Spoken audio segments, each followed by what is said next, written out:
ಉತ್ತರ ಕನ್ನಡ ಜಿಲ್ಲೆಯ ಕಾರವಾರದ ಕಡಲ ತೀರಕ್ಕೆ ಸೀಗಲ್ ಹಕ್ಕಿಯಿಂದ ಜನರು ಆತಂಕಕ್ಕೆ ಒಳಗಾಗಿದ್ದಾರೆ. ಈ ಸೀಗಲ್ ಹಕ್ಕಿಯಲ್ಲಿ GPS ಟ್ರ್ಯಾಕರ್ ಪತ್ತೆಯಾಗಿದೆ. ಇದರಿಂದ ಪೊಲೀಸರು ಆತಂಕಕ್ಕೆ ಒಳಗಾಗಿದ್ದಾರೆ. ಹೀಗಾಗಿ ತಕ್ಷಣ ಅಲರ್ಟ್ ಆದ ನೌಕಾದಳ ಪೊಲೀಸರು ತನಿಖೆಗೆ ಮುಂದಾಗಿದ್ದಾರೆ. ಚೀನಾದ GPS ಟ್ರ್ಯಾಕರ್ ಹೊಂದಿರುವ ಸೀಗಲ್ ಪಕ್ಷಿ ಕದಂಬ ನೌಕಾ ನೆಲೆ ಪ್ರದೇಶದಲ್ಲಿ ಕಾಣಿಸಿಕೊಂಡಿದ್ದರಿಂದ ಹೆಚ್ಚು ಆತಂಕಕ್ಕೆ ಕಾರಣ ಆಯಿತು. ಕಳೆದ ವರ್ಷ ಕಾರವಾರದ ಬಳಿ GPS ಟ್ರಾನ್ಸ್ಮಿಟರ್ ಹೊಂದಿದ್ದಂಥ ರಣಹದ್ದು ಒಂದು ಕಂಡು ಬಂದಿತ್ತು. ಸಾಕಷ್ಟು ಆತಂಕಕ್ಕೆ ಕಾರಣ ಆಗಿತ್ತು. ಇದೀಗ ಅಂತಹದೇ ಒಂದು ಘಟನೆ ಮರುಕಳಿಸಿದೆ. GPS ಟ್ರ್ಯಾಕರ್ನಲ್ಲಿ ಚೀನಾದ ವಿಜ್ಞಾನ ಅಕಾಡೆಮಿಯ ಇಕೋ ಎನ್ವಿರಾನ್ಮೆಂಟ್ ಸೈನ್ಸ್ ಎಂದು ಬರಹ ನಮೂದಿಸಲಾಗಿದೆ.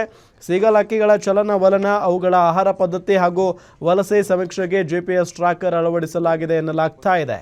ಸದ್ಯ ಸೀಗಲ್ ಹಕ್ಕಿಯನ್ನು ಮರೈನ್ ಅರಣ್ಯ ವಿಭಾಗದ ಕಚೇರಿಗೆ ಶಿಫ್ಟ್ ಮಾಡಲಾಗಿದ್ದು ಚೀನಾದ ಅಕಾಡೆಮಿಯನ್ನು ಅರಣ್ಯ ಅಧಿಕಾರಿಗಳು ಸಂಪರ್ಕಿಸ್ತಾ ಇದ್ದಾರೆ. ಸೀಗಲ್ ಹಕ್ಕಿ ಪತ್ತೆಯಾದ ಪ್ರದೇಶ ನೌಕಾನೆಲೆ ಸ್ಥಳವಿದ್ದು ಈ ಕುರಿತು ನೌಕಾದಳ ಪೊಲೀಸರು ತನಿಖೆಗೆ ಮುಂದಾಗಿದ್ದಾರೆ.